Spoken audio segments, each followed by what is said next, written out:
Hey friends, Dora and Magnus here for Gamereactor, and Hello. in this special series we are taking a look at the latest Hitman, because as you may know, it's been running in an episodic form, but they're just wrapping up season 1, and to mark the occasion they're releasing it on disc and digital, and that means that Magnus went to the studio. Yes, I actually went to the new offices of IO Interactive to speak with Christian Elverdam, who is the studio creative director at IO Interactive. In this episode, we spoke about Paris, or as you may know it, the intro pack, the first episode to mark the release of what Hitman would soon become. In this episode, we spoke about why he chose, or the team chose, Paris especially, and what kind of thought and design thought that went into creating this very, very special arena for Agent 47.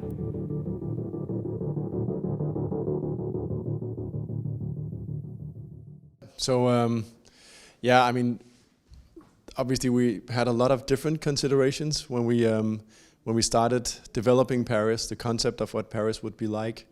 And it would also be a level that would have to, on so many levels, sort of bring back classic Hitman, I would say. So really cement that, you know, this game would be a good sort of old-fashioned Hitman game.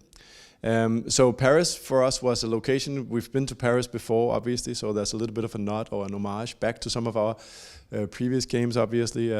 But we also felt we had an opportunity to portray 47 at the very peak of his career, at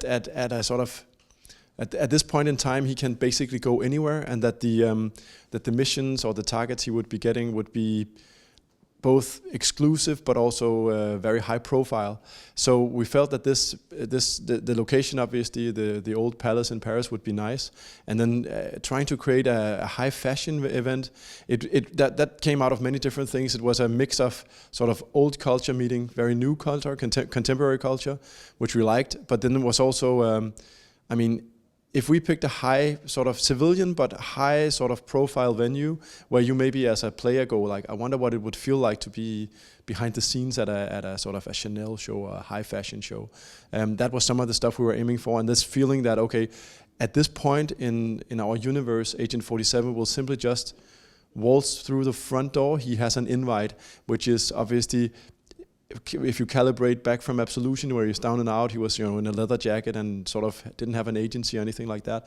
It was really trying to clearly establish where is he at the moment, what is his power level, basically. And then we liked this idea of infiltrating, sort of the spying and creating what felt like a sophisticated setting for his assassination mission, which would be obviously the first. So that was on the, let's call it the setting or the fantasy side. We also spent quite a bit of time sort of discussing what is a Hitman sandbox. And as most people have reflected, we made them somewhat bigger this time around compared to some of the previous games. So how big was big enough, and how big was too big were some topics we had a lot going on those days, especially with Paris and Sapienza, some of the early levels. But obviously we knew that earlier levels would have to be rather big, because we also expected people to spend quite a lot of time in them. Since they were the first episodes, they would have to carry a lot of replay value and a lot of sort of stuff to discover. So that affected also how we thought about those levels. And Paris became this huge palace. It's the if you measure the square meters, I still think it's the biggest level of all the levels in the entire season, which I think most people think is a little bit surprising, since both Colorado and obviously Sapienza they feel also so vast. They are also big, but it's simply because we have so many floors of the palace, from the basement to the attic, and then the gardens. So that was very much a theme for us back then, trying to make sure that we got a complex level, a big level that would support tons of replay, elusive targets, and all that stuff that were coming up as we went along.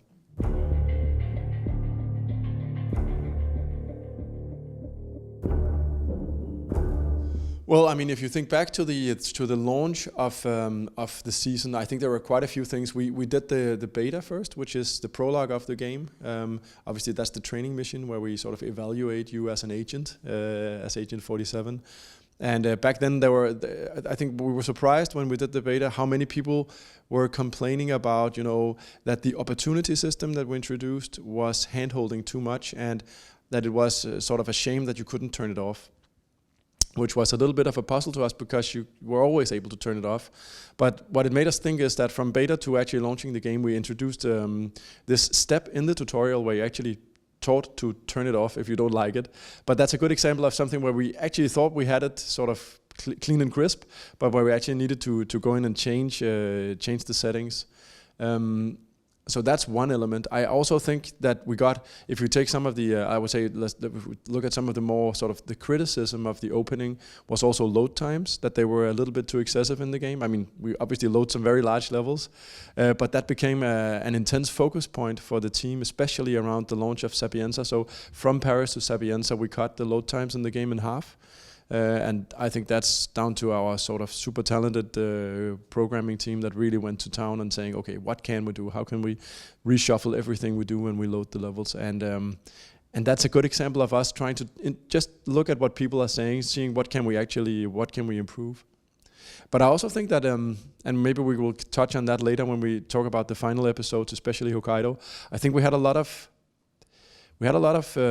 core systems that were actually working rather nicely. So, for instance, the disguise system in the game has always been sort of the problem child of making Hitman. We have had a lot of games, and it felt like, you know, there were always some criticism of, what if disguises worked like this, like that? But it actually felt like we've sort of hit a really comfortable place with the disguise system now, which I think, and then in turn allowed us to maybe be a little bit more playful in the end of the season. And I don't think we would have that sort of desire, that courage to sort of play around with that system if it had been sort of in need of fixing. Then I think we would spend much more time actually figuring out what was broken. But fortunately, it turned out it was working really nicely in the level.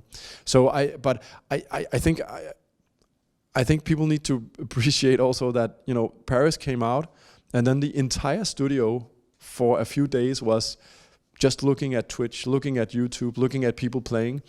And that in itself is just tons of feedback, even non-verbal, right? Looking at someone playing your game, having fun, seeing what they're doing is obviously going to affect how you think about the next thing you're working on.